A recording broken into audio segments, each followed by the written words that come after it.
Dear குட்டீஸ், அனைவருக்கும் வணக்கம், வந்தனம், நமஸ்கார். மீண்டும் உங்களை சந்திப்பதில் மற்றற்ற மகிழ்ச்சி. எவல்யூஷன், பரிணாமத்தின் கீழ்,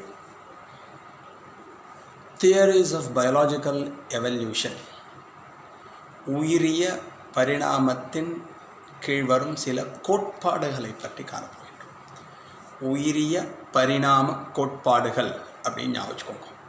so theories of biological evolution, உயிரிய பரிணாமம் எவ்வாறு தோன்றியது, அதுக்காக சில தியரிஸ், சில கோட்பாடுகள் அறிவியல் அறிஞர்களால் கொடுக்கப்பட்டுள்ளன. அதில் இப்பொழுது நாம் பார்க்க இருப்பது லாமார்க்கிசம் என்று அழைக்கப்படுகின்ற லாமார்க்கின் விதிகளை பற்றி காணப்போகின்றோம். லாமார்க் தியரி, அவர்தான் இந்த எவல்யூஷனை பற்றி, பரிணாமத்தை பற்றி முதலில் விளக்கியவர். 1809ஆம் ஆண்டு, இந்த year 1809, Jean Baptiste de Lamarck, அவரோட பேர் ஜீன் பாப்டிஸ்ட் டி லாமார்க் அப்படின்னு இந்த சயின்டிஸ்டோட பேர். அவர் என்ன பண்ணார் அப்படின்னா, ஹி ப்ரப்போஸ்ட் அ தியரி. அந்த தியரி ரெகார்டிங் எவல்யூஷன், பரிணாமத்தை பற்றிய விதிகளை வெளியிட்டார். அதுக்காக ஒரு புஸ்தகம் எழுதினார். புஸ்தகத்தோட பேர் ஃபிலசோஃபியா ஜுவாலஜிக். லாமார்க் எழுதிய நூலின் பெயர் the book of Lamarck.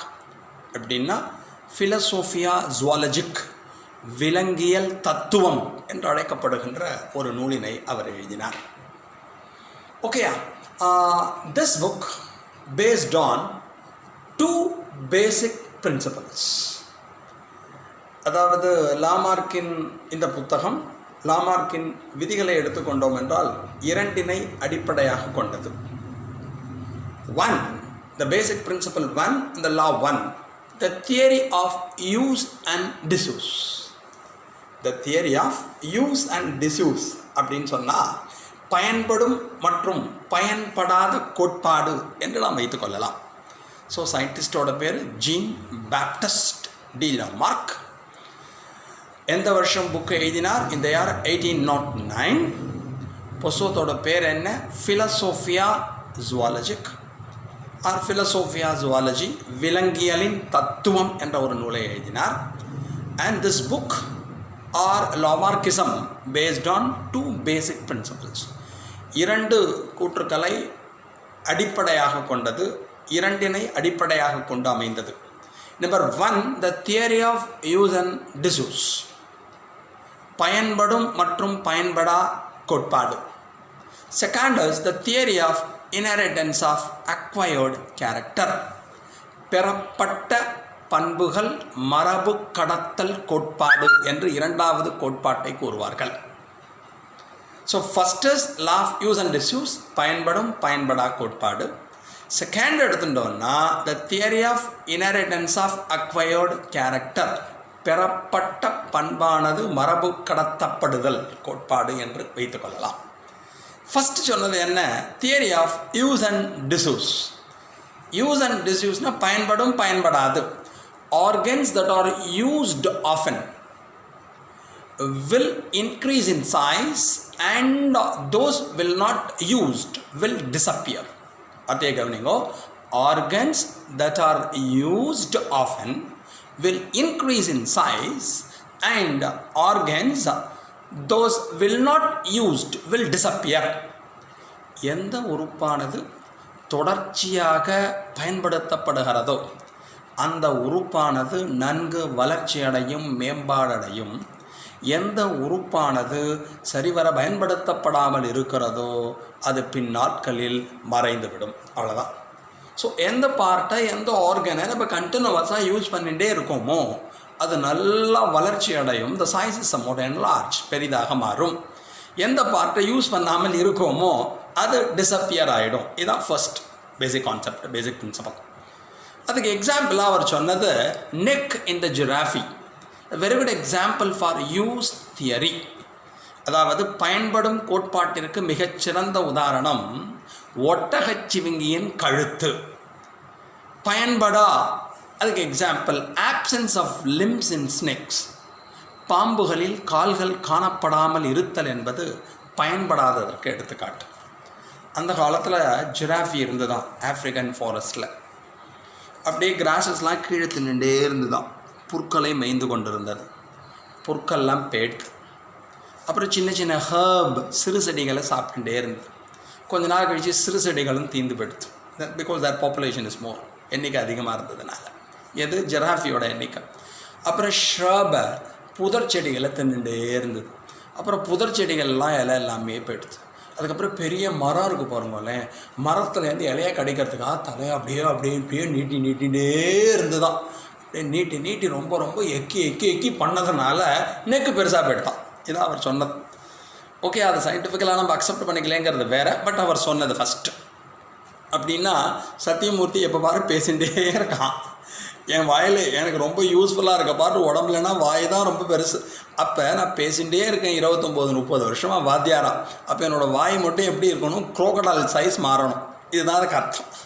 Okay, so எந்த பார்ட்டு ரொம்ப யூஸ் ஆகுதோ அது நல்லா டெவலப் ஆகி சைஸ் பெருசாக போயிடும். எந்த பார்ட்டு யூஸ் ஆகலையோ, சத்தியமூர்த்தி யூஸ் பண்ணாமல் இருக்கிறது மூளை. புரிஞ்சுட்டியா? அப்போ நான் ரொம்ப நாள் பிரெயினை யூஸ் பண்ணாமல் இருந்தால் என் பிரெயினே போயிடுமா? அதுக்கு ஸ்னேக் எக்ஸாம்பிள் கொடுத்துருக்கேன்.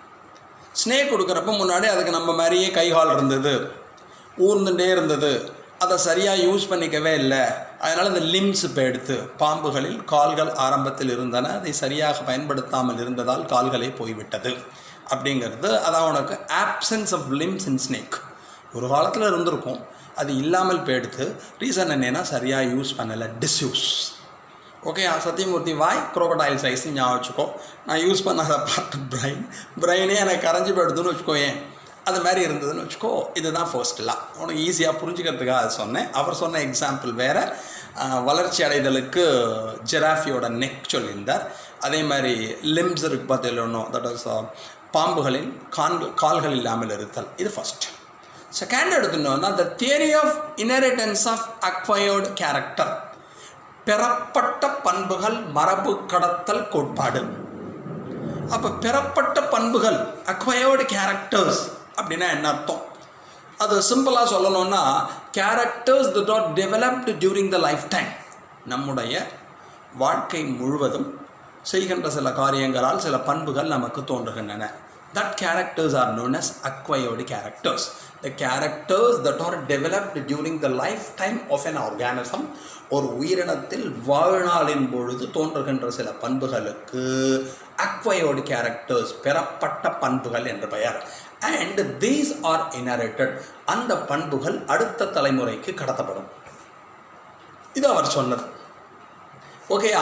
அப்புறம் அந்த மெயின் அப்ஜெக்ஷன், இதுக்கு ஒரு எக்ஸாம்பிள் சொல்லிட்டு போகிறேன். வேறு யாரையும் எக்ஸாம்பிள் சொல்ல முடியாது. என்ன எக்ஸாம்பிள் வச்சுக்கோ? I love biology. எனக்கு பயாலஜி ரொம்ப பிடிக்கும். எப்போ பாரு பயாலஜியே சொல்லி கொடுத்துட்டே இருக்கேன். என் பிள்ளைக்கு பிடிக்காத சப்ஜெக்ட் பயாலஜி.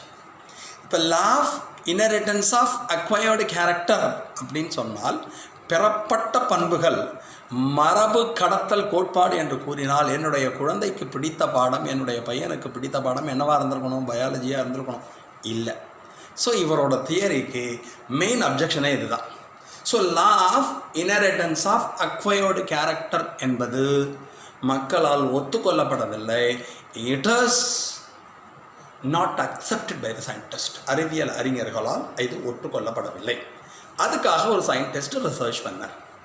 அவருக்கு பேர் ஆகஸ்ட் வீஷ்மேன் பேர். The main objection to Lamarckism, inheritance of acquired character, பெறப்பட்ட பண்புகள் மரபு பண்பாக மாறுதல், மரபு கடத்தல் கோட்பாடு. பெறப்பட்ட பண்புகள் அடுத்த தலைமுறைக்கு மரபாக கடத்தப்படுதல். இந்த கோட்பாட்டை யாரும் ஒத்துக்கொள்ளவில்லை. அதுக்கு எக்ஸாம்பிள் என் லைஃப்பில் சொன்னேன். அதே மாதிரி ஆகஸ்ட் வீஷ்மேன் என்ன பண்ணார்னா, வீட்டில் எலிக்குட்டியில் ரிசர்ச் பண்ணார். சுண்டலி குட்டியில் அஞ்சலி சின்ன சுண்டலிங்கிற மாதிரி சுண்டலியில் ஹி டிட் எக்ஸ்பெரிமெண்ட். அதாவது conducted experiment on mice. August Weismann conducted experiments on mice. மைஸ்ங்கிறது மக்காச்சோளம், மைஸ் MIC சுண்டலின்னு வச்சுக்கோ. எவ்வளோ ஜென்ரேஷன் பண்ணார்னா he continuously did the experiment for 20 generations. 20 வருஷம் கண்டினியூவஸாக எக்ஸ்பெரிமெண்ட் பண்ணியிருந்தார். என்ன எக்ஸ்பெரிமெண்ட்? அந்த மவுஸ் சுண்டலி வச்சுக்கோயேன், அதோட வாலை டெய்லை கட் பண்ணுறது. டெய்லை கட் பண்ணிவிட்டு மேல் ஃபீமேலை ப்ரீட் பண்ணுறது. இது மாதிரி 20 ஜெனரேஷன் கண்டினியூவஸாக பிறக்கிற குழந்தைகள் எல்லாருக்கும் he got the tails of the mice. அந்த சுண்டலிகளின் வால்கள் வெட்டப்பட்டன.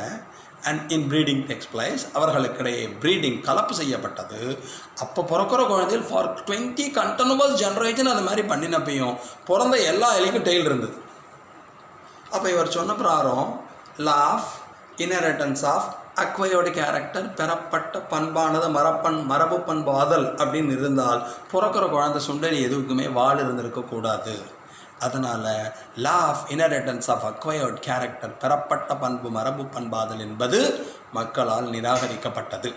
அப்போ தான் ஒரு புது கான்செப்ட் டெவலப் ஆச்சு. Any change in the somatoplasm has no influence over the germ plasm. சொமேட்டோபிளாசம்னா உடல் செல்களில் காணப்படுகின்ற திரவம் என்று வைத்துக் கொள்ளுங்கள். ஜெர்ம் பிளாசம் என்பது இன செல்களில் காணப்படுகின்ற திரவம் என்று வைத்துக் கொள்ளுங்கள். Any change in the somatoplasm has no influence over the germ plasm. சொமேட்டோபிளாசத்தில் எந்த ஒரு மாறுபாடு ஏற்பட்டாலும் அது ஜெர்ம் பிளாசம் என்று அழைக்கப்படுகின்ற இனசெல்லின் உட்புறத்தை காணப்படுகின்ற ஒன்றை பாதிக்காது. இதுக்கு பேர் ஜெர்ம் பிளாசம் தியரின்னு பேர். Simply says any change in the somatic cell has no influence over the gametic cell. நம்முடைய உடல் செல்களில் எந்த ஒரு மாற்றம் ஏற்பட்டாலும் அது இன செல்களை பாதிக்காது. ஸோ நம்ம படிச்சிருப்போம், மியூட்டேஷனில் படிச்சிருப்போம். somatic mutations are non-heritable, gametic mutation, germinal mutations are heritable. நம் உடல் செல்லில் எந்த ஒரு மாற்றம் ஏற்பட்டாலும் அது அடுத்த தலைமுறைக்கு கடத்தப்படாது. ஆனால் இன செல்களில் ஏற்பட்டால் கடத்தப்படும். என் மேலே கோவம், என் ஒய்ஃப் அருவாமனையிலே கையை வெட்டிப்படுறான்னு வச்சுக்கோ. இப்போ எனக்கு கையெல்லாம் ஒத்த கையாக இருக்குது அப்படின்னா எனக்கு பிறக்கிற குழந்தையில எல்லாம் ஒத்த கையோடு பிறக்குமா? என்ன நடக்காது. பிகாஸ் பாடி செல்லில் எந்த ஒரு சேஞ்சு வந்தாலும் அடுத்த ஜென்ரேஷனுக்கு பாஸ் ஆகாது. அதுக்கு தான் ஜெர்ம் பிளாசம் தியரின்னு பேர். இதுதான் லாமார்க் வியத்தில் நம்ம தெரிஞ்சுக்க வேண்டியது. இதுதான் நம்ம என்ன சொல்கிறது, அந்த மெயின் அப்ஜெக்ஷன் சொல்லிட்டு வரோம். ஓகேயா? இதுக்கப்புறமா நம்ம எக்ஸ்ட்ராவாக தெரிஞ்சுக்க வேண்டியது என்ன அப்படின்னா, நியோ லாமார்க்கியன்ஸ் அப்படின்னு சொல்லிட்டு ஒன்று வந்தது. நியோ லாமார்க்கியன்ஸ் என்ன பண்ணா அப்படின்னா, அவள் ஸ்பெஷல் கேரக்டருக்கு வந்தா. நியோ லாமார்க்கியன்ஸ் புதிய லாமார்க்கிசம் என்று வைத்துக் கொள்ளலாம். இந்த புதிய லாமார்க்கிசத்தை எடுத்துக்கொண்டோம் என்றால், லாமார்க்கியம் என்ற தமிழில் கூறுகிறார்கள். ஒரு 3-4 சயின்டிஸ்ட் பேர் கொடுத்துருக்கா. அவள் பேரை நீங்கள் ஞாபகம் வச்சுக்கணும். எக்ஸாம்பிள் ஃபார் நியோ லாமார்க்கியன்ஸ் அப்படின்னு சொன்னால் Cope, Osborn, Packard and Spencer. Cope, COPE, Cope ஞாபகம் வச்சுக்கோ. Osborn, OSHORN, Osborn. Packard, PACKARD, பெக்கார்ட்.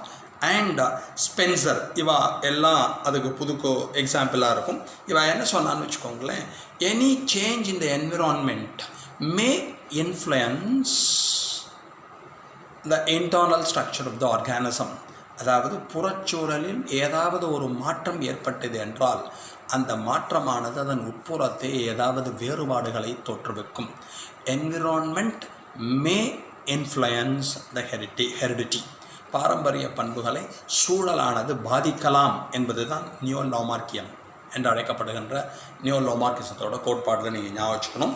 அதில் எப்படி கொடுத்துருக்காங்கன்னா, external conditions stimulate the somatic cell to produce certain secretions. புறச்சூழலானது உடல் செல்களை மாற்றத்தை ஏற்படுத்தி சில வேதிப்பொருட்களை சுரக்க வைக்கும்.